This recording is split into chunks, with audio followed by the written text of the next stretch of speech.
30 kilometers outside of Nelspruit lies the tiny, misty town of Kaapsehoop. This town sits 1,486 meters above sea level on the Drakensberg escarpment. This is one of South Africa's most famous little towns. But beyond the town itself is a treasure trove of discoveries that have recently been uncovered. On the outskirts of town, Pierre, owner of Kaapsehoop Adventures, offers a different experience of this mountainside haven.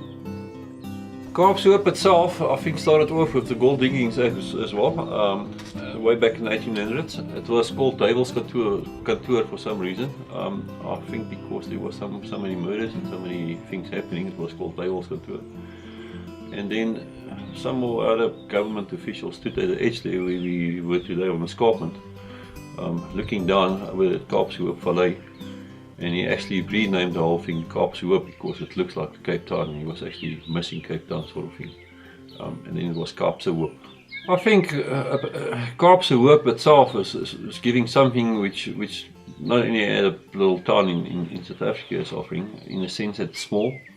And it's the only place we still can find wild horses roaming free, like a boer-perd cross sort of horse. I think they was left here as people discovered gold and disappeared and left this horse there.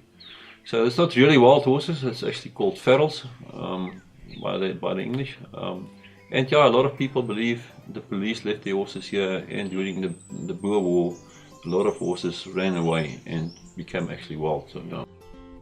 Established in the late 19th century, Kaapsehoop became home to 2,000 prospectors when the precious metal was discovered in 1882 in a nearby stream. The remains of mines are scattered throughout the pine forests that surround the area, and Pierre offers the unique opportunity for tourists to explore these tunnels. This was done between 1883 and 1921, and the reason why they stopped, well, there was two reasons. I think that was the war. And then the second reason, they discovered gold in Joburg.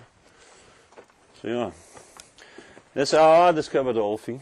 Yeah, they tunneled it obviously. I think they started from the top. They took all the cords out to the top as well, and not like sideways. Yeah, it was dug by hand, by pick and shovel and a wheelbarrow and a cooker pot.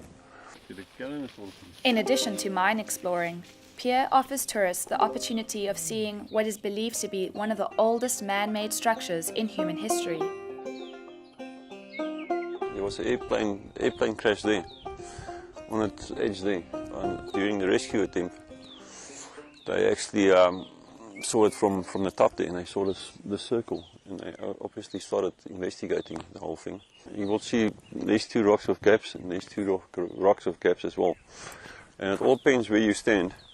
So obviously that is the winter, because the sun is going down more to the north, to the northeast, and then this will be the summer coordinations in between those rocks.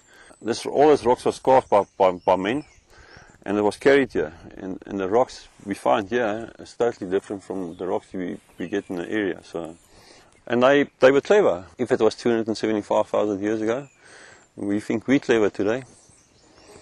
I reckon they beat us. I think they won up.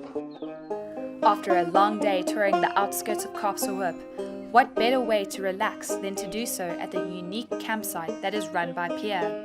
And my place specifically is back to basics. So no electricity. You eat veggies out of the garden. No lighting, and it's quiet. I just think people need to get back to basics again. I think they're so used to the rush life of city life, and just to come and sit here just for a weekend is just like awesome. I think it's an area where we found a lot of freedom for myself here at Kaapsehoop Adventures. That's the place where you find yourself.